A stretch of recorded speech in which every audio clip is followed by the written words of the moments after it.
Qoftë lavdëruar Jezu Krishti, të dashur vëllezër e motra. Jemi përsëri në emisionet tona duke folur për letrën e Papa Franceskut me titull Shpresa nuk zgënjen, të publikuar prej tij në vitin e shpresës, vitin 2025, me moton shtektar të shpresës, dhe jemi duke marrë në shqyrtim numër për numër këtë letër, që nuk është shumë e gjatë, por në fakt po e marrim në shqyrtim në mënyrë kaq të imt, të thush për të përfitu pak, të dalim tek disa katekeza të herën që gjejmë frymëzim pikërisht në secilin prej këtyre numra. E gjejmë më shumë se një frymëzim tek secili numër. Dhe keni vënë re edhe herë të tjera, besoj se jemi ndalë tek ndonjë koncept më shumë se sa të gjitha konceptet që nga aty mund të nxjerrim. Dhe jemi tek numri 7, në cilin ne ishim një koncept shumë interesant që e kemi trajtuar më shumë në emisionin e kaluar, që ka të bëjnë me shenjat e kohës. Shenjat e kohës që Jezusi vetë flet në Ungjil.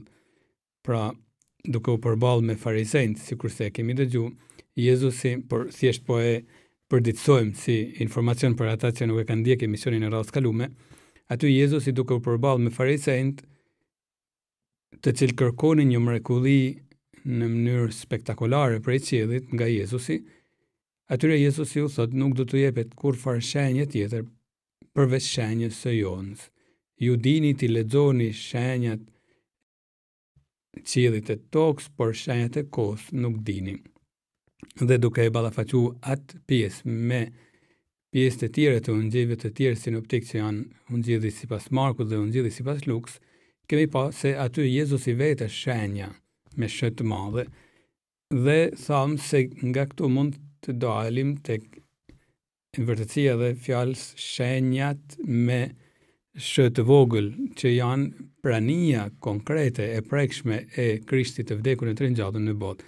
Por shenja e jonës që Jezusi flet aty ka të bëjnë me profetin Jona, i cili qëndroi thuhet nga beslidhja vjetër në barkun e peshkut të madh për 3 ditë e 3 net, dhe Jezusi thot ashtu do të qëndroj edhe ai vetë, pra me këtë shëmbëlltyr tregon se edhe ai vetë do të qëndroj për 3 ditë e 3 net në barkun e tokës, në kuptimin që ka të bëjnë pra me vdekjen e tij, prej cilës do të dalin fitimtar. Edhe atëherë në kohë gjatë ecjes së shekujve, kalimit të shekujve, Jezusi i vdekur e i ringjallur lë shenjat e veta të vogla. Dhe po shohim edhe një herë për ta rifresku kujtesën e përsëri, sidomos për ata që nuk e kanë ndjek emisionin e radhës kaluar, se çfarë thot Papa, pra për rëndësinë që ka që ne t'i kapim këto shenja të kohës, këto shenja të Jezusit të pranishëm në mesin tonë, i cili vdiq e u ringjall, por nuk e ka braktisë botën. Thot Papa tek numri 7, pra, i letrës së tij. Përveç se të marrim shpresë nga hiri i hyjit, jemi të thirrur që ta rizbulojmë atë edhe në shenjat e kohës që Zoti na ofron. Sikurse pohon Koncili i dytë i Vatikanit, është detyrë e përhershme e Kisë që të shërtoj me kujdes shenjat e kohës dhe të interpretoj ato në dritën e ungjillit, kështu që në një mënyrë të përshtatshme për çdo brezni, ajo të mund të përgjigjet pyetjeve të përhershme të njerëzve mbi kuptimin e jetës së tashme e të ardhme dhe mbi marrëdhëniet e tyre të ndërsjellta. Prandaj është e nevojshme që t'i kushtojmë vëmendje të mirave të shumta që janë të pranishme në botë, koncept shumë i dobishëm, pra t'i kushtojmë vëmendje të mirave të shumta që janë të pranishme në botë, në mënyrë që të mos të ndohemi duke menduar se e keqja dhe dhuna na kanë shtypur. Por shenjat e kohëve që bartin mallin e zemrës njerëzore që ka nevojë për praninë shpëtimtare të Zotit, kërkojnë të shndrohen në shenja shprese. Pse jemi duke u ndal tek ky koncept? Sepse pra duke perceptuar shenjat e kohëve, ne shtojmë shpresën, ushqejmë shpresën. Kapim shenjat që na ushqejnë shpresën përreth nesh, që janë shenjat e Krishtit, i cili është vetë shpresa jonë. Dhe kemi pas se si Papa Francesku e sheh si shenjë të kohës edhe ndonjë realitet që ne mund të priret të na duket si shenjë e humbjes së shpresës. Në numrin 8 që pason, Papa do të flasin për luftrat e shumta në botë, të cilat mund t'i shohim si klithje e angstshme për paqe. Edhe këtu thjesht po i kujtojmë për të përditësuar ato informacione që i kemi thëdu më shumë në emisionin e kaluar, por kështu do të fokusohemi më mirë tek tema e ditës sotme, që është të përdorim kriteret atëherë për t'i dalluar shenjat e kohës. Por thash, t'i kalojmë shpejt e shpejt tek lufta në botë, Papa sheh klithjen për paqe, tek mbyllja ndaj jetës së re në numrin 9, nga çiftet e shumta pra që i mbyllen jetës së re, aty Papa sheh urgjencën që të krishterët të përçojnë entuziazmin e jetës në botë. Në numrin 10, tek trishtimi të burgosënve sheh urgjencën për të bërë diçka për t'i rikthy integrimin i plot në shoqëri këtyre njerëz me një riedukim të tërësishëm në natyrën e tyre. Tek të smurt në numrin 11, Papa sheh rastin për të ofruar lehtësim e ngushëllim.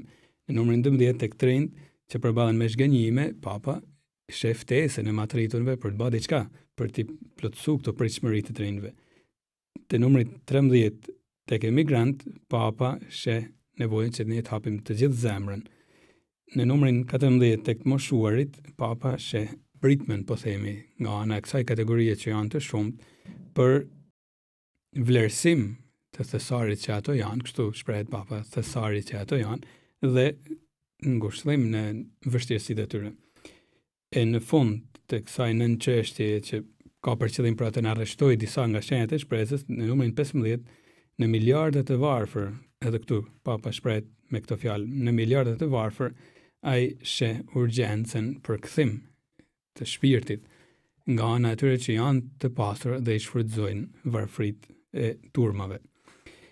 E kemi cituar një përkufizim që një kardinal gjatë koncilit i bante shenjave të kohëve që jemi thirrur të shndrojmë në shenja shpresët.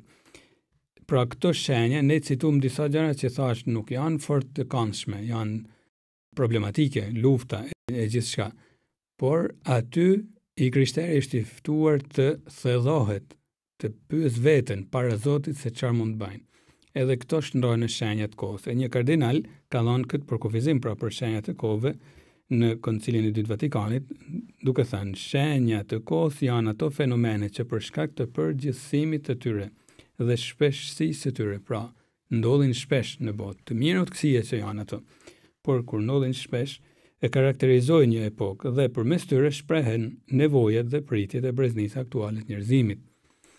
Pra, e karakterizojnë një epokë edhe kjo tregon se njerëzimi është në një situatë problematike që kërkon përgjigje nga ana e krishterëve që i kanë syt e rrënjosur në Krishtin e vdekur e të rinjallur. E kemi pasë si ndonjë biblist ka reaguar ndaj këtij përkufizimi qysh në koncil duke thënë nuk është një përkufizim tamam me rënë biblike, duket më fort një përkufizim i një sociologut. Kishin të drejtë, sepse në fakt Krishti e thame, flet për shenje të kohëve që është vetë ai, shenja e Jonës. Nuk po i kthehemi përsëri këtij citimit, pra Krishti është shenja. Atëherë teologët edhe në koncil, por sidomos më vonë kanë thënë, Krishti është shenja, edhe vepra e Krishtit është plotësimi i asaj vepre shëlbimi që Krishti ka ardhur për të realizuar në botë, e ka kry veprën e shëlbimit, s'ka veprë shëlbimi më të madhe. Ne do të marrim pjesë pastaj në veprën e shëlbimit vetëm në fundin e kohëve, në eskatologji, thonë teolog. Atëherë në mes të veprës së realizuar nga Krishti para 2000 vitesh dhe të fundit të kohëve që s'dim kur do të jetë, në mes është historia. Janë të gjithë brezat, të gjitha breznit, është historia dhe në këtë histori ndodhin disa fenomene në të cilat Jezusi i rinjallur bëhet i pranishëm. Edhe në ato fenomene që janë problematike, Jezusi i rinjallur mund bëhet i pranishëm përmes fesë së besimtarit, i cili i shikon me sy fe dhe i jep vetes që t'japi një përgjigje. Pra, mes realizimit të veprës shëlbimit dhe plotësimit në eskatologji është historia e cila na vën përpara disa pyetjeve që kërkojnë përgjigje. Mirë, dhe kemi fol pak, s'po i kthehemi më gjatë. Kjo ishte thjesht sa për të rifresku kujtesën për sa i përket emisionit të kaluar dhe për ta lidh më mirë me ato që thash, nuk e kanë ne këtë emision, me temën që po trajtojmë sot, e cila është cilat janë kriteret që të mos mashtrohemi në kuptimin e shenjave të kohës. Cilat janë kriteret, sepse mund të mashtrohemi shumë lehtë. Dhe do të shihni edhe ju vetë se sa lehtë disa herë ne mund të mashtrohemi. Kush më shumë e kush më pak pastaj, edhe është mirë që të kemi shumë kujdes. Duhet përdor kryesisht shkenca njerëzore, e cila duhet të përdoret me një sy kritik, por shkenca njerëzore duhet të merret shumë seriozisht parasysh. Nuk është e drejtë ajo frazë nga një herë e dëgjojmë të thuhet nga disa njerëz që deklarohen ateist, kur thonë, unë nuk besoj në Zotin sepse kam zgjedhur që ti besoj shkencës. A thu se të besosh në Zotin do të thotë ta fikësh trurin. Nuk është e vërtetë. A thu se, pastaj të thush, besoj në shkencën, dashkat sot ti kuptoj të gjitha. Unë kur besoj në Zotin, e para nuk e fiku trurin, e ndezi edhe ma shumë. E se besoj në Zotin, e hapi trurin tim edhe ndajt përtejmes, ndaj asaj që është mbi kapacitetin tim. Unë e shoh praninë e Zotit në jetën time dhe i besoj fjalës së tij, e cila pra aktivizon brenda trurit tim me krejt potencialeve të mia disa mekanizma që janë njerëzor, janë krejtësisht njerëzor, përndryshe nuk jam ma unë, nuk jam njeri, por në njerëzoren bën pjesë edhe ti hapesh të përtejmes, trascendentes, quhet në filozofi. Por po thoja, ka një papjekuri edhe tek ata që përdorin fjalën zgjolla ti besoj shkencës, sepse fshehin një bindje të heshtur se gjoja i kuptojnë gjitha.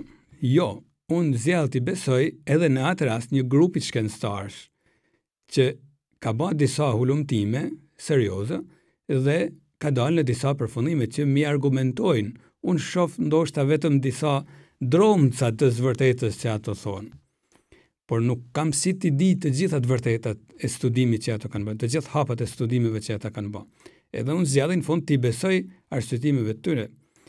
Për shembull, dielli është një lamsh i zjarrit i madh, po e thjeshtoj në këtë formë që por unë nuk kam pas kur në dorë një teleskop as gjigant ose të kem sonda kozmike që shkojnë ta studiojnë diellin, nuk kam bë studime astronomie. I besoj grupit të astronomëve, grupeve të ndryshme të astronomëve që i thonë të gjëra, unë shoh në fakt se dielli ngro shumë dhe koincidon me atë që unë me kapacitetet mia të kufizuara, shumë të kufizuara në krahasim me ato të astronomëve, arriti kuptoj.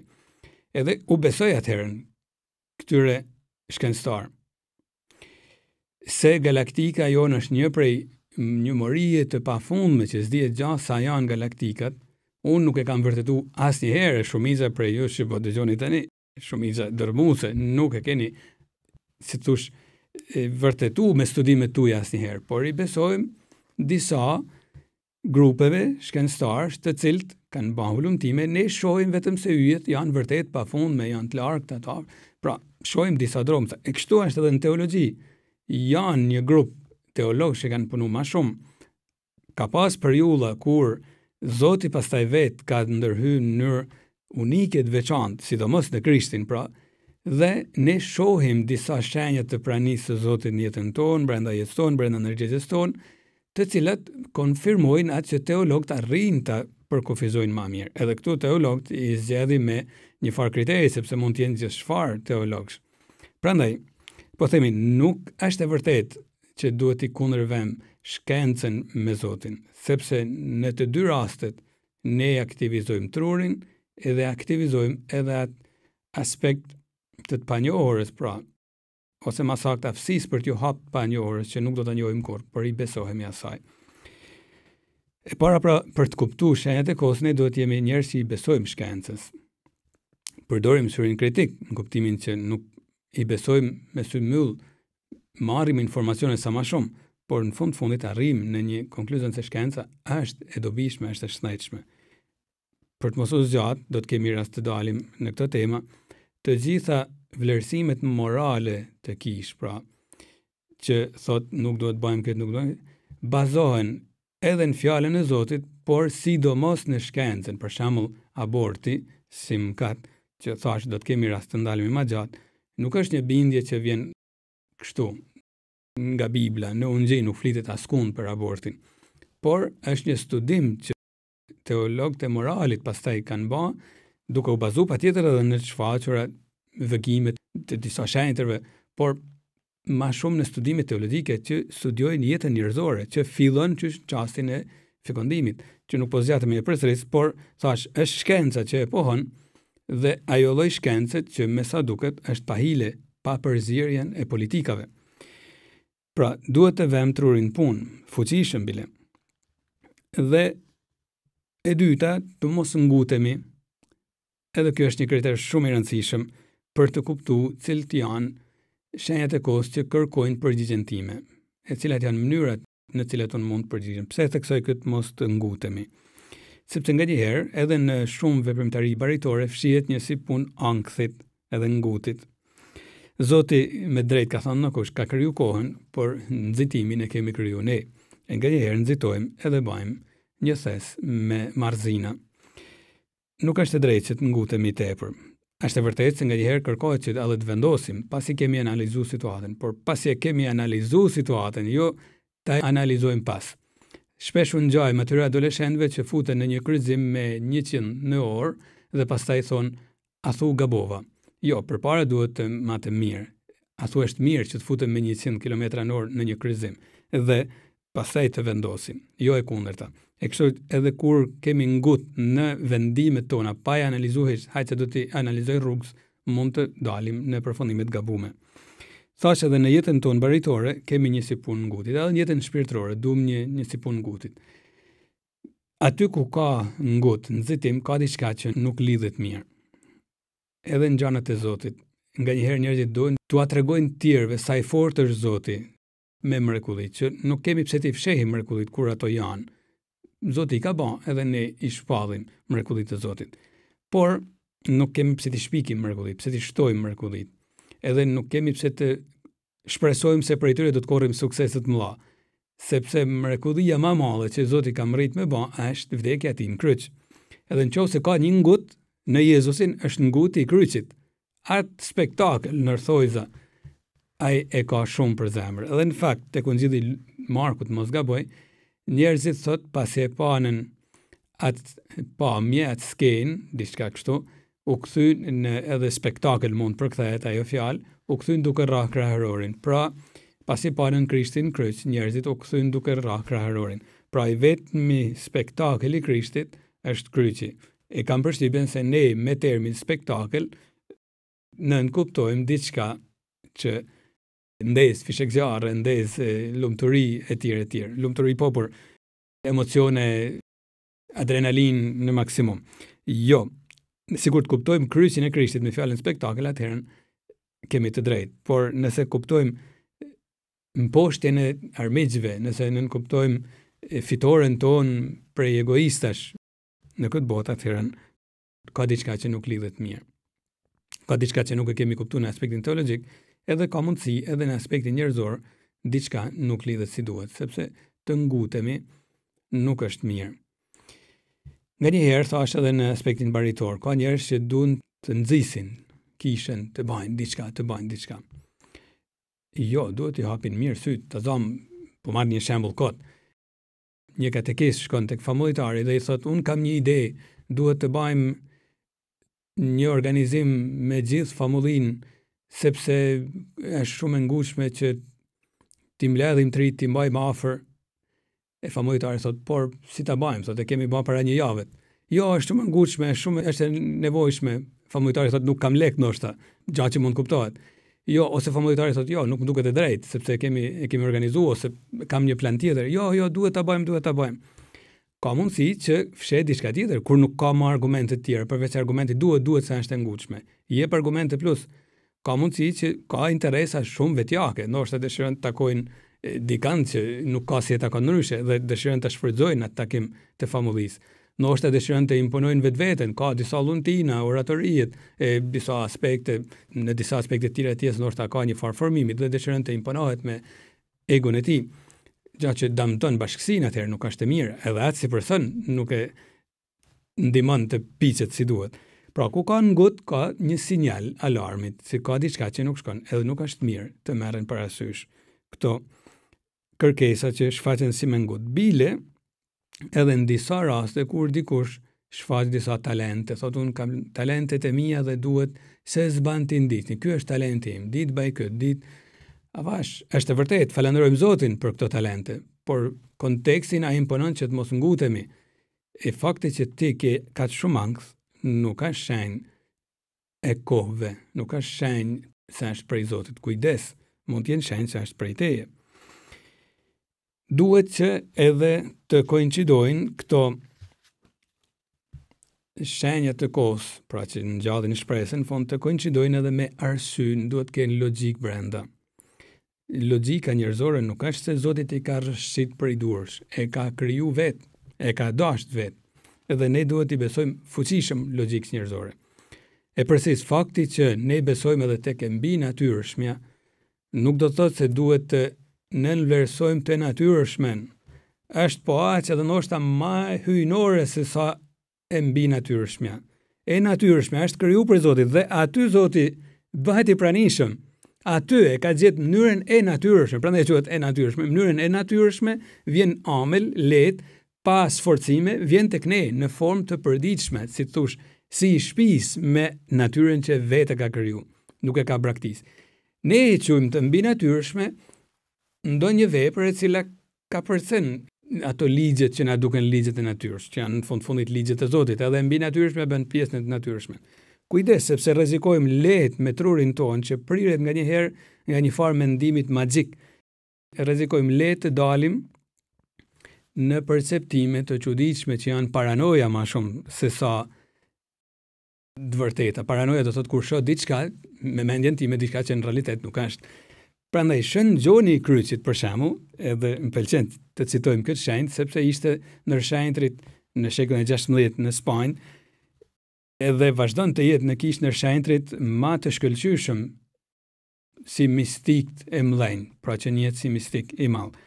Në një libër të tij Ngjitja e Malit Karmel, ai shkruan këto fjalë, pra ai që njihet ndër mistik të mëdhej, pra ato që kishte vëgime e gjëra shumë të po i quajmë të mbi natyrshme, ai vetë thoshte vëgimet dhe zbulesat e tjera të mbi natyrshme na duhet t'i pranojmë jo për faktin se janë zbulesa, por për faktin se janë në përputhje me arsyn, duke lanë mënjan deri dhe lidhjen e tyre me zbulesën hyjnore. Ai që i dëgjon me vëmendje do të thotë, mund të thotë në këtë rast, çfarë dëgjova, sepse Shën Gjoni i Kryqit thotë, duhet i lamë mënjan zbulesat, vëgimet, edhe zbulesën hyjnore nëse nuk përputhet me arsyn. Edhe atë që më duket si zbulesë hyjnore duhet ta lamë mënjan, nëse nuk është e logjikshme. Edhe më poshtë ai thotë, ne disa gjëra pastaj i pranojmë që nuk i kupton logjika jon deri në fund, por ka logjik brenda, sepse jemi të aftë të besohemi Zotit që shohim pranishëm në jetën tonë dhe vazhdojmë atëherë të arsytojmë gjëra që ende nuk i kemi kuptuar, ndoshta s'kemi për të kuptuar kurrë. Si mund të kuptojmë për shembull misterin e Trinisë së Shenjtë? Koncepte të tjera, praninë e Krishtit në osten shenjtë, në venen e shuguruar, pra në meshën shenjtë. Si mund t'i kuptojmë? Por ne i besojmë shenjave që Zoti na ka dhënë, na jep në jetën tonë. I besojmë atij dhe pastaj edhe kjo është njerëzore, shumë njerëzore kjo vepër. Prandaj thotë, nëse nuk ka logjik, thotë, në një farë pikë në arsyetimet teologjike, thotë Shën Gjoni, nuk duhet të shikojmë me ndonjë mrekullim, wow, sa të bukura janë. Jo, përkundrazi mund të jenë rrezikshme. Shën Ignaci i Loyolës, edhe ai bashkos i Shën Gjonit të Kryqit, pak a shumë, edhe ky spanjoll, thuhet se ishte një mistik i madh. Edhe ndonjë për biografët e tij thoshte këto fjalë që mos gaboj i kam cituar edhe herë tjera. Thuhet se ishte një mistik me sy të hapur. Mistik me sy të hapur, pra që e shef mirë realitetin, e kupton mirë realitetin që ka për rreth, edhe e njefte mirë botën e çfarë të njohurit, sepse ai do të themelonte një bashkësi rregulltare që janë jezuit, pra shoqërinë e Jezusit, sidomos për ungjillëzimin e popujve të rinj që u zbuluan pra në tokat e reja që u zbuluan pra që quajmë Amerika. Dhe sidomos për shku për të ungjillëzuar atje, pra e njefte mirë realitetin, ishte super informuar dhe i kishte sytë hapur, pra një mistik pra që fut në këtë realitet që ai njeh, fut pastaj zëdhin misionar shoshitjen e shumë gjanave në fe. Ai do të shkruante librin e famshëm Ushtrimet shpirtërore, që është edhe në shqip, ku do të ndihmojnë besimtarin të shoshisin mirë brenda vetes edhe cila është vullnesa e Zotit. Pra shumë i thellë në shkrimet e tija e në predikimet e tija, në letrat e tija, ka shkruar rreth 7.000 letra thuhet në jetën e tij. Pra një njeri shumë i thellë që i kishte sytë hapur, pra një mistik, por me sytë hapur. Shenjat e kohës edhe e përmbledhëm, nuk e fikin trurin thamë, por e vën punë edhe më shumë.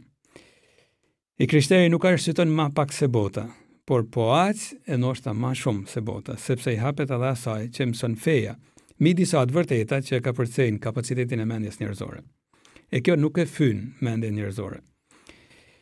Shkruante në vitin 1922 një shkrimtar britanik, edhe gazetar ishte Gilbert Keith Chesterton. Njerëzit nuk duan të besojnë sepse nuk duan të zgjerojnë mendjet e tyre. Njerëzit nuk duan të besojnë sepse nuk duan të zgjerojnë mendjet e tyre. E ky ka shkruar rreth 100 libra minimum, i thuhet, disa drama, disa artikuj gazetash, rreth 4.000 artikuj gazetash, ishte përpara në anglikan dhe u bë katolik, e sulmonën sa s'ka, kjo jepte përgjigjet e veta dhe kjo gjë u bë dhe si të thush provanore për të shpreh edhe ai opinionin e vet mi katolicizmin e për të lanë gjithë të shkrimet bukura. E thoshte këtë fjalë, pra njerëzit nuk duan të besojnë, nuk donin të ishin as katolik, sigur se ishte kë, sepse nuk duan të zgjerojnë mendjet e tyre. Kujdes pra kur themi unë nuk besoj në Zotin sepse i besoj shkencës. Nuk ka lidhje, ke kuptu keq Zotin e ke kuptu shumë keq edhe shkencën, sepse të dyja nën kuptojnë, e presupozojnë e të detyrojnë ta vënë trurin punë.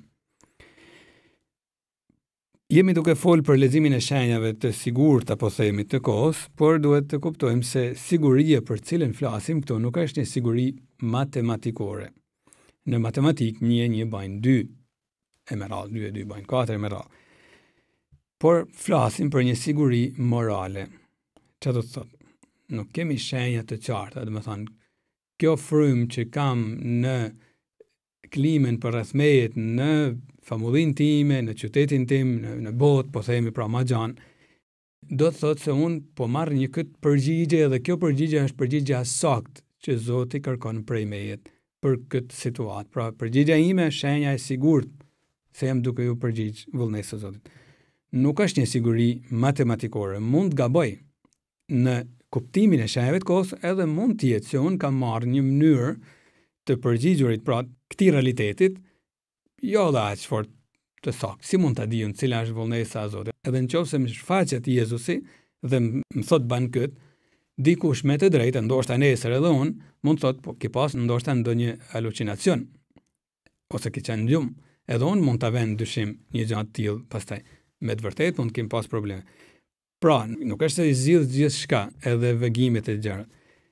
Nuk është siguri matematikore, por është siguri morale. E këtu edhe vëgimet kur koincidojnë pastaj me ungjillin, me të vërtetat e jetës, atëherë merren parasysh që ç'kemë te, por është siguri morale, që nganjëherë siguria morale bëhet edhe më e fortë se sa siguria matematikore, sepse edhe në matematikë dim se del një matematicien më i Zoti edhe jep disa formula të tjera që i rrëzojnë ato të mëparshmet. Ndërsa sigurinë morale nuk mund të marrëzojnë askush, sepse unë jam i sigurt pastaj që jam përpjek të bëj vullnesën e Zotit, edhe jam i sigurt që edhe nëse kam gabu, Zoti e merr parasysh se nuk kam gabu me vullnet të plotë, edhe kjo nuk ma humb shenjtrin kurrë në asnjë epokë pastaj. Për shembull, po marrim një shembull që mund ta bëjnë edhe me qesh. Unë si prift, nuk e di a është vullnesa e Zotit e saktë që t'jem prift. Nuk më ka ndodhur asnjëherë që Jezusi të më shfaqet dhe të më thonë ti drejtan duhet të jesh preft. Nuk e di, s'ka nollë asnjëherë. Edhe sikur të kishte nollë, asnjëri prej jush nuk do të entuziazmohej fort. Wow, sa bukur. Mund të thoni atë që thash parë, pra, kë ka pas ndonjë lejthitje ndoshta në një farë momentit edhe ose po shpik, nuk është e vërtet, po mundohet të imponohet. Fakti që nuk e di nuk do të thotë kam parë disa shenja të vogla në jetën time. Edhe ato shenja kanë mjaftu që unë të marrë këtë vendim, po marrë veten edhe për të mos fut një shembuj tjerë që mund të jenë. Këtu mund të fusin edhe ato që kanë vendosur të martohen, si mund ta dinë ato se është vullnesa fikse Zoti që të martohet me atë njeri, me filanin, pra. Po marrë veten time thash, mund të kem gabu e mund të dal para Zotit nesër kur të vinë dita e më thot, ke gabu, nuk ishte kjo ajo që po përpiqesh me të thënë. Unë mund t'i përgjigjem kështu, ka e s'kam kuptu pra, nuk më ke fol ma qartë. Edhe unë besoj se Zoti do të thotë, hajt ta mbyllim këtë mohabet, s'ka ndonjë problem. Pra nuk ma hum shenjtrin, nuk ma hum parrizin, edhe nëse kam gabuar me vullnet të plot. Edhe kjo është siguri morale, kjo është shumë e bukur kjo lloj sigurie. Bile është siguri feje, është fantastike sepse ti jep edhe një liri të shpirtit që nuk jam i sigurt, nuk kam arrogancën e atij që ka Zotin në dorë. Zoti e ka veten në dorë. Ne kemi disa shenja të vogla, edhe i ndjekim ato shenja. Edhe mund të gaboj, është edhe përvojtëri besoj. Po thosha edhe në jetën martesore, pra kjo gjë, shenjat e vogla që ti sheh, edhe kur e vën trurin punë ti, për shembull, vjen dikush me të propozu për martesë, e ti je një vajzë që ja ke arrit moshën për martesë. Edhe ti nuk është se mbyll sytë të thotë o zot cila vullnesa jote. E shikoni herë çfarë njeriu tash ky njeri. Se ndoshta vetë pamja nuk pëlqen. Pra ke vutrurin punë, edhe Zoti ja aprovon këtë punë tënde. Është normale që ti ke të gjithë drejtë me thonë nuk pëlqen si njeri. Jo po Zoti e don, thotë ai, që ne të martohemi, mo hiç, shko, sepse nuk ka shans me kanë kaq të qartë një kërkesë e Zotit. Nuk ka shans. Ka shans shumë më shumë që të jetë qartë vullnesa e Zotit duke kaluar nëpërmjet arsyes time, logjikës time të fortë. E para nuk mund të besoj me njëherë, sepse nuk njoh si njeri, edhe kam nevojë që të njoh. Pra të gjitha janë element që shtojnë sigurinë morale, thash, që mund të shndrohet në një forcë shumë më të madhe. Nëse nesër pastaj dikush mund të penohet për zgjedhjen që ka bën, atëherë ka përgjegjësi, sepse i kam pas disa shenja në jetën time dhe ato shenja unë tani po i nënvlerësoj, po i mohoj. Edhe këtu kam përgjegjësi para Zotit. Edhe kur dalim nesër për atë, mund na thot, ti kam lënë disa shenja, nuk ka mundësi që nuk ke pas kurrë dhe shenja. Bilet kam lënë edhe me zgjell, kam lënë edhe mundësinë ta si thosh, ta kam vlerësuar syrin tonë, logjikën tonë, shijet e tua, kam lënë të zgjidhësh ti. Edhe kjo ka qenë shenjë fort, edhe ke përgjegjësi pastaj. Prandaj po thosha, pra nuk janë siguri matematikore, janë siguri morale, që nuk do të thotë se janë më pak siguri. Edhe ne po përpiqemi të kuptojmë cilat janë shenjat e Zotit në jetën tonë, në jetën e botës, me radhë pra, dhe themi se kështu mund përpiqena me gjetë përgjigjen e duhur që mund t'i japim këtyre shenja. Por po kam qejf që më parë të shqyrtojmë cilat shenja nuk na ndihmojnë, patjetër nuk na ndihmojnë në shqyrtimet tona të vullnesës së Zotit. E para nuk na ndihmojnë as pak ëndrat. Duket pak ta themi, por unë vetë njoh njerëz që kalojnë në ankthë të shumta vetëm se shohin një ëndër, mundësisht katastrofike, edhe kalojnë pastaj në ankthë të shumta. Zoti po më paralajmëron këtë, Zoti po më paralajmëron, nuk ka kurrë shansin. Preteksti menjëherë që gjejnë është se në Bibël flitet për disa njerëz që kanë pas ëndra, në cilat Zoti ka shfaq vullnesën e vet. Prit edhe ëndra është krijesë e Zotit. Zoti mund të bëjë gjithçka. Por kujdes, marrim shen Jozefin, i cili është më i famshëm në këto gjithë këto shenjtë që shuhen për kuptimin e vullnesës së Zotit nëpërmjet ëndrave. Por kujdes, shen Jozefi nuk e ka kuptuar vullnesën e Zotit vetëm nëpër ëndra. Ai kishte, me sa duket, një jetë shpirtërore shumë të thellë, sepse në Ungjil thuhet ishte njeri i drejtë. A jemi njerëz drejt ne? Mirë, mund të jemi drejt. Edhe kemi pa një ëndër çuditshme. Nuk po zgjatëm sepse është temë që dikujt çuditërisht i intereson shumë. Unë kur shoh një ëndër që më paralajmëron, e stakoj trurin, nuk e besoj as pak. Pas ka qenë ëndër edhe kalon. Asgjë nuk do të thotë. Edhe nuk më vret ndërgjegja. E dyta, shen Jozefi kishte kontakt me Zojen e bekume, e cila kur i thotë se priste, pra, me siguri Zoja ja ka thënë, kishte një shtatzani të minatyrshme, jo normale, pra, nuk ishte një gru do që do. Me siguri e kishte perceptu, si njeri fesë që ishte, e kishte perceptu pastërtinë e fesë së Zojës bekume. Zoja e dim se ishte dhe zonën pa mkate, Shën Jozefit nuk mund t'i kenë rëshqit pa vurej se në këtë njeri ka një thellësi feje të pasakon. E pranaj nuk donte t'i përgjigjej me t'keq. Nuk ishte e drejt pastaj që ta vriste, ta ndante e si pasojë ta vriste. Pra, fjala e Zotit për Shën Jozefin ishte kriteri më i fuqishëm për të marrë vendime. Në anër, pastaj thuhet se Zoti tha merre për gru, pra i mjafton një anër, kaq i mirë ishte, sa që i mjafton një anër për ta nxit, si thosh, me një popull për të bërë vullnesën e Zotit, për të bërë një gjë që ishte jashtëmendsh, pra të pranonte një gru që kishte një shtatzani kaq çuditshme. Ishte një gjë shumë e fortë, por ky e ban. Unë dhe ti nganjëherë ëndrat i përdorim për marrina. Nganjëherë shohim në ëndër se filanim ka bën magji edhe filloi ta urrej. Nuk jam të thënë gjëra që nuk i kam dëgjuar, gjëra që i kam dëgjuar në përvojën time. Por kjo nuk është të bëjmë si Shën Jozefi, s'ka lidhje. Shën Jozefi ëndrën e shfrytëzon për të bërë veç mirë. Kur një herë keq, e si ka mundësi që ne marrim për bazë ëndrat katastrofike pastaj. Zoti do të më dënojë kështu, do të më dënojë kështu. Ndërkohë që e dim se Zoti nuk dënon. Duhet zgjanra. Çfarë njeriu të jenë zgjanër, kjo ka rëndësi. Nëse Zoti ka për qëllim me të lajmëruar për diçka shumë të rëndësishme, që ti mendon se ka filluar të lajmërojë në ëndër, mos u bën merak. Ka me gjithë mënyrën me të lajmëruar edhe në zgjanër. Edhe kjo nuk është një teori kështu, por është shumë e rënjosur në jetën e shumë shenjtërve, edhe në shkrimin e shenjtë. Nuk ndihmon ajo shprehja ma ndjeu zemra. Gjërat që ma ndin zemra, sa bukur kjo situatë, niva në zemër se do të ndodhin kështu. Ndërkohë që ka njerëz që shkatrojnë edhe jetën familjare, martesat, sepse fillojnë me ndje diçka në zemër, diçka të re. Puno me zemrën tënde, ekziston ndërgjegja e gabueshme dhe ti duhet të punosh me të për ta ndresë. Nuk ndihmojnë as koincidencat. Koincidencat nganjëherë i marrin qafë disa të rinj.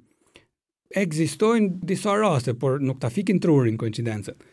E takova në këtë mramje dhe sa bukur, kjo do të thotë se është vullnesa e Zotit. Nuk ka lidhje. Edhe kaq djallëzor janë disa njerëz që shfrytëzojnë prirjen tënde për t'i besuar koincidencave dhe koincidencët i bajnë që të ndodhin në mënyrë që ti të bish brenda. Pra, koincidencat pastaj të marrin qafë, sepse koincidojnë edhe disa gjëra të tjera dhe thu si ka mundësi. E çoj Zoti, mund mos i çojnë Zoti, por thjesht kanë ndodhur dhe ti duhet të vesh trurin punë. Nuk ndihmon as ajo ideja kam talente, po flasim për talente që janë të rëndësishme, por edhe të rendim pas talenteve. Pas talenteve duhet rendim, por duke vënë trurin punë, duke pa kontekstin konkret. Nuk ndihmojnë, e këtu do të ishte mjaftueshme të banim një emision, as magjistarët, as fallxhort, as dietarët, sikur thotë disit, s'di pse i thojnë disit ato që dinë gjoja. Nuk ndihmojnë sepse nganjëherë të ngatrojnë, unë si meshtar kur vjen dikush e më thot kam qenë tek magjistarët, zakonisht nëse kam edhe pak kohë, i them çat ka thonë. Domethënë çfarë fjalë ka thonë, sepse nganjëherë thotë e ke nga kunati, e ke nga kunata, e ke nga komshia. Dhe si thosh e pyes jo për të zhbiru, nuk kërkoj emra, por e pyes për t'i thënë, shiko se me atë fjalë ai ka hedhur një helm në jetën tënde, po të fut nga tresë, ndërkohë që Zoti nuk fut nga tresë. E kjo është shenjë që magjistari nuk është prej Zotit, është prej djallit. Edhe këtu prania e djallit mund të jetë shumë më reale se sa në gjithë ato që citova më sipër, ëndrat, koincidencat e mandjeu zemra e tjerë. Pra, prania e djallit tek magjit mund të jetë shumë, e para shumica janë mashtruese, edhe kjo është djallëzore.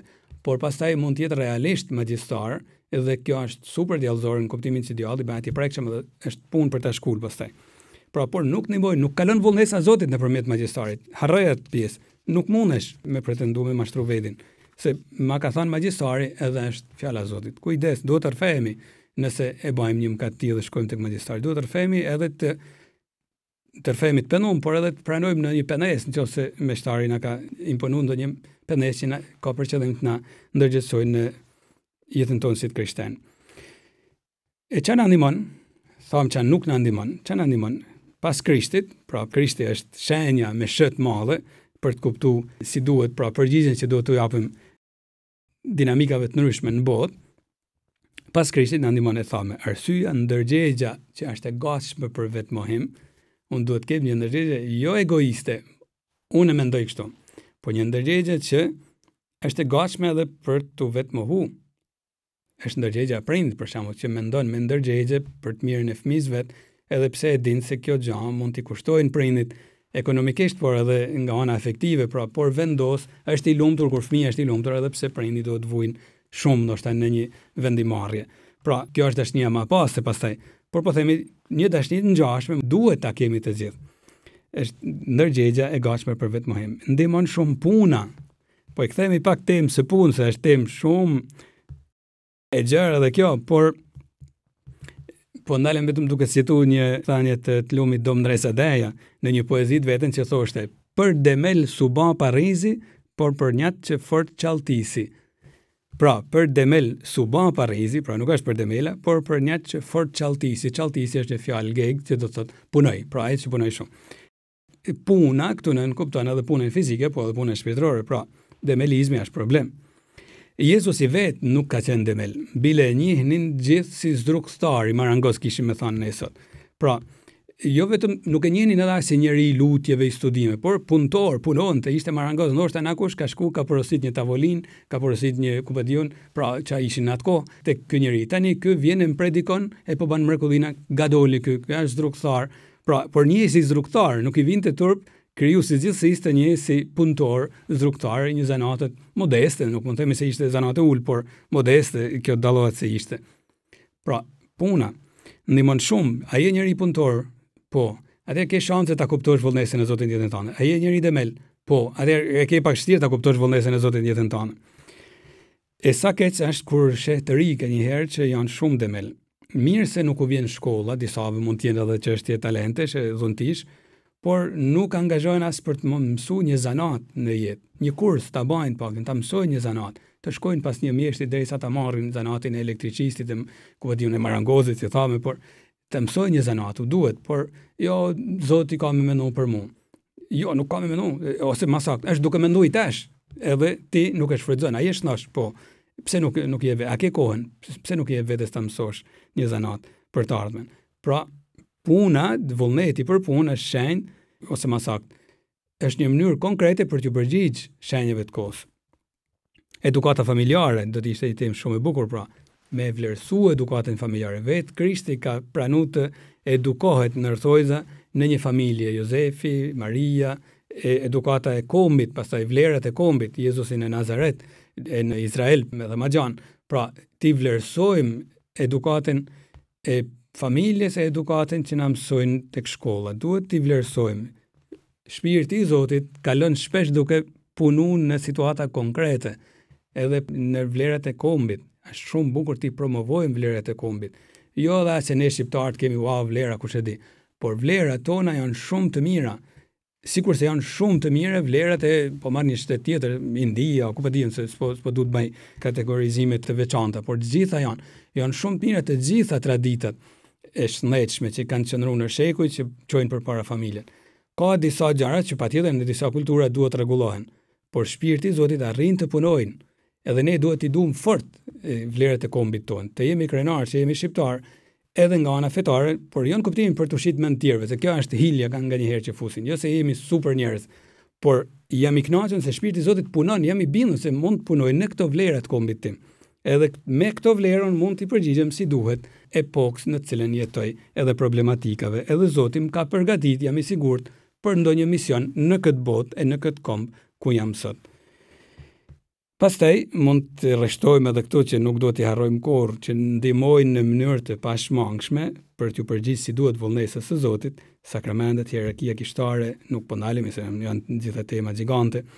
Bibla, lutja personale, meditimi i shpeshtë, leximi i historive të shenjtërve, gjitha ndihmojnë. Unë po i kaloj shpejt sepse këtë tema ju qellon që të dëgjoni sa herë të shtjellume. Prandaj duhet i kalojmë shpejt. Ne po ndalemi tek ato që ndoshta kemi përjerën të në vlerësojmë.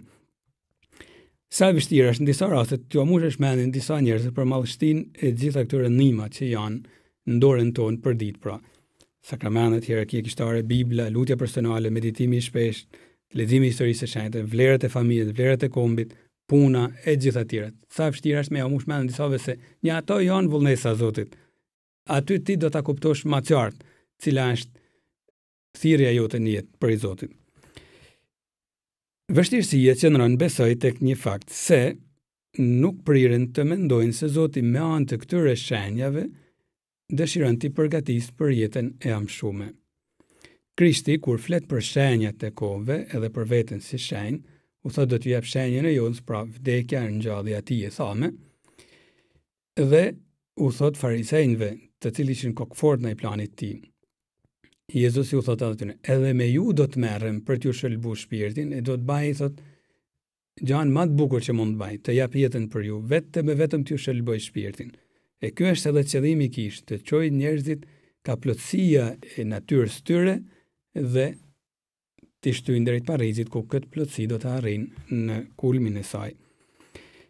Nganjëherë më vjen të themi se çuditemi për laik, por edhe ne të kushtumt jemi nganjëherë mjaft mangut në këtë aspekt. Punojmë për një mbretëni vetëm toksore të Krishtit. A thu se jemi politikan, me gjithë respektin për politikan, por menjëherë instinktivisht na vjen të themi se kur themi politikan, sikur e distancojmë pak nga ungjillëzimi, edhe pse nuk është e drejtë, do ta shohim edhe në ndonjë takim tjetër, emision tjetër, por e përdori këtë fjalë për thënë pra se nganjëherë merremi vetëm me politikat e ndreqjes së kësaj botet, e jo edhe aq me politikat e Zotit që ndres njeriu që përmirëson këtë botë, por që ka synimin sidomos ta çojnë drejt lavdisë së pasosën. Dhe këtu gjithë kushtumt e kanë për detyrë atëherë ta vlerësojnë shumë, jashtëzakonisht shumë, misionin e tyre, kongregatën ku janë, për shembull, e kanë fjalën për rregulltar, ta vlerësojnë rregulloren që kanë, nuk është kot, çdo rregullore është si djepi.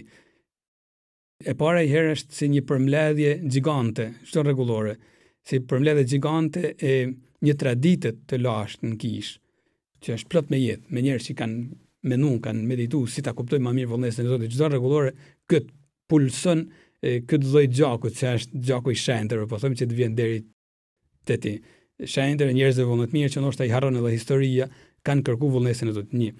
Por e dyta, edhe pretendon çdo rregullore të jetë edhe djepi për të lind shenjtër të tjerë.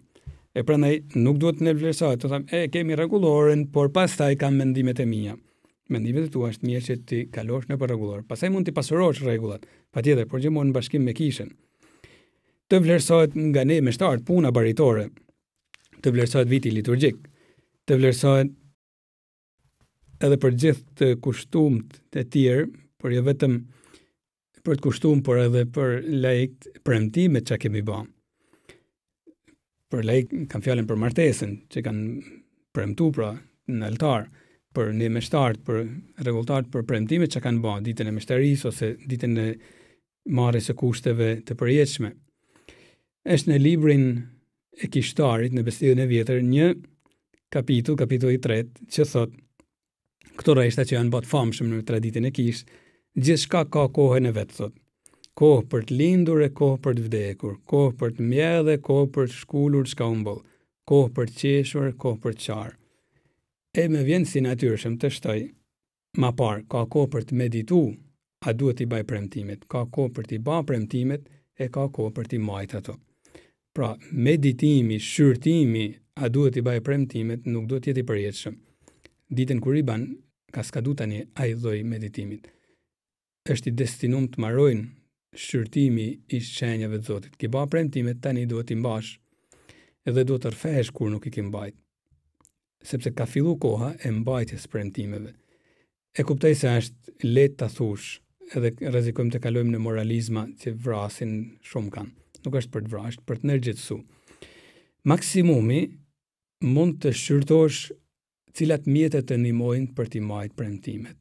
Edhe nëse jem katnor, edhe nëse ke shpresë, sepse në ato shqyrtimet që ti lodhesh ti bash, pra se si ti mbaj ato premtime, mund bëhet i pranishëm Zotit dhe të bën të arrish konkluzione fantastike nganjëherë për të mirën tënde, shërbimin tënd, edhe të atyre që janë për atë, edhe pse ndoshta ke qenë në një fazë, ndoshta të jetë me mungesa në këto premtime, por nuk duhet të humbësh shpresën se Shpirti i Zotit është aty. E kam fjalën pra të shqyrtosh atëherë mjetet, e fillon të zbulosh se këto mjete që duket se ti po i përdor për shenjtrimin tënd personal, Zoti ato i shndrru edhe për të mirën e të tjerëve. Këto mjete mund të jenë, edhe këtu më duhet t'i kaloj shumë shpejt, dëgjesa në fe ndaj mësimeve të Kishit. Pra, rregullat e kishit, ne quajmë rregullat e kishit, por urdhënimet e Zotit i herë mas parit. E porositë që ka kisha, rregullat e saj, nuk duhen të shihen me një shpirt krenar, arrogant, por me një shpirt dëgjesit. Ka diçka të drejtë, ka diçka që edhe pse për momentin nuk e thithi, ka një traditë që paraprin që unë du të thithi, du të mësojmë të thithi, edhe du t'ja përparsi. Ndihmon puna e përditshme, duhet të punojmë, e thash do t'i kthehemi kësaj teme dhe me shumë dëshirë i kthehem sepse është temë sa delikate, aq edhe mrekullueshme. Ta them se dikush ka ndonjë turbullinë shpirtërore, qoftë edhe i kushtuar, por edhe laik. Kam një si turbullinë shpirtërore, kam kriza, ka dalë kjo shprehje, kam kriza thirrjet. Atëherë i thu, a punon? Jo, rrije lutem gjithë ditën, meditoj fjalën e Zotit. Jo, po duhet bash edhe punë të përditshme të jetës tonë të bashkësisë. Jo, nuk kam vullnet. Atëherë gjaje vullnetin, sepse puna është bekim. Puna ka lind një herësh me njeriu. Në Besimën e vjetër të librit Zanafis thuhet se Zoti e krijoi njeriu për ta vënë aty te kopshti i Eden, sepse nuk kishte kush ta punonte, thot teksti.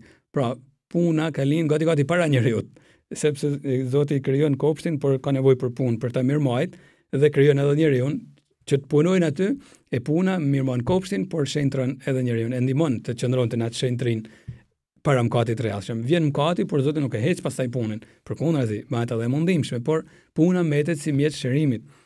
Shën Benedikti nga Norça në shekullin e 6 shkruante në rregullin e tij të famshme, demelizmi është armiku i shpirtit. Demelizmi është armiku i shpirtit. Një proverb thot, demelizmi është baba i gjitha veseve, lind shumë vese tjera, hajnin, por edhe shumë vese tjera, edhe arrogancën, pijen, alkoolizimin, drogën, edhe shumë vese tjera, se vetë proverbe për mlapër, baba i gjitha veseve. Shkrimi i Shenjtë ka fjalë shumë të forta kundër demelave. Edhe unë ka befasu kur kam hasin këtë fjalë. Besoj të gjithë e dini që është snegla, është insekti krejt i vogël që ecë në për tokë, pra që bën ato folete veta. Edhe në librin e fjalëve të urta në kapitullin e 6, rreshti 6 thot, shko për ta te snegla, shko te snegla thot edhe shikoje. Vërej me kujdes ulët e saja, bahu i mençur, ajo s'ka pris, as mikqyrs, as ullërfys, pra ti ke edhe mikqyrs, se gjithka që të thojnë me punu, e nuk punon. Aja nuk i ka edhe punon jashtëzakonisht shumë. Dhe e bën gati verës ushqimin e vet, bashkon në kohën e të korrave ushqimin e vet. Deri kur për ta do të flesh, kur do të zgjohesh nga gjumi yt. Pak fle, pak kotesh, pak i mban duart në i për të pushuar, dhe të vjen si shtektar skamja, por si ushtar varfëria. Pra, ti thua zotni ma, e nuk punon, e të vjen varfëria në duar pastaj. Deri kur do të rish, o për ta thot, pra, shin nga fnegla, mëson nga natyra. Është një rresht tjetër tek libri i Siracidit, kapitulli 22, rreshti i parë deri në 2, që në fakt bën edhe me qesh, por është çfarë fjalë shumë të forta për kundër përtacëve, sikur e ka i natë demelin, thot me gur të përbaltur krahasohet përtaci, pra me një gur që është plot me balt. Gjithkush e fishkëllen në shenjë për buzje, pra sa e shohin rrugës, tallen me to. Me drejt, i duket sigur edhe ky po tallet me ta. Dhe thot këto. Janë fjalë shumë forta, por në shkrimin e shenjtë janë. Me pleh lopësh krahasohet përtaci. Kush do e prek e shkon dorën e vet. Pra, kush ka punë me përtacin është si të prekun plehin, thot edhe më një herë shkon dorën. Janë shkrimin e shenjtë, thash këto fjalë, nuk janë fshi nga teologët. Edhe ato e kanë ato sikletin që mund të kemi ne kur i dëgjojmë, por nuk është ndonjë siklet kush e di, por për tregu sa problem është demelizmi. Është e vërtetë se ne kemi nevojë për kohën e pushimit, të ndërthurim pushimin, të frimin, të zhvillojmë ndonjë hobi të shnetshëm. Tu fjala hobi do thotë ndonjë talent, këtu dalim tek talentet, por ndonjë gjë që na pëlqen.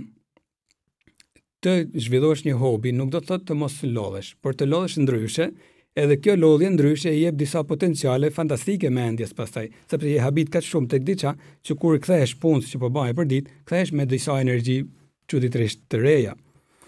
Të zhvillosh talentet, thash. Një talent ka lind vonë si fjalë në mesjet në 1500, por përpara ishte një monedhë e madhe, mas. Dikush thotë ishin 49 kg ari në Babiloni. Dhe një talent ishte një masë shumë e madhe, pra të kesh një talent do thotë kesh shumë gjana, duhet ta vesh në punë, jo ta fshesh, sikur thotë shëmbulltyra. Dhe kështu pra mësojmë se duke i vunë punë ato talente, pa i mi vlerësu, por duke i vlerësu, mësojmë të shohim cila është vullnesa e Zotit për rreth nesh. Devocionin Zojën e bekume, edhe kjo do të kishte dashur ndonjë emision vedi, e sigurisht meriton edhe ka. Devocioni për Zojën e bekume, gjithë bota shkon pas këtij devocionit dhe me të drejtë. Edhe ne duhet ta kultivojmë, sepse ajo, pastaj jo vetëm që na bëhet model, por bëhet edhe pajtore për sjelljet. Dhe me lutjet e saj na ndihmon që të ecim në këtë shtektim toksor. Dhe këtë shtektim në vitin e shpresës, pra shtektarët e shpresës, e shndrojmë realisht në shteksim shpresës, sepse shohim shenjat e Zotit në jetën tonë dhe mësojmë se si t'i lexojmë ato konkretisht. Dhe tani të marrim bekimin prej Zotit që të na aftësojnë t'i lexojmë shenjat e tij në jetën tonë. Ju bekoft hyj gjithë pushtetshëm, Ati, Biri e Shpirti Shenjtë. Amen.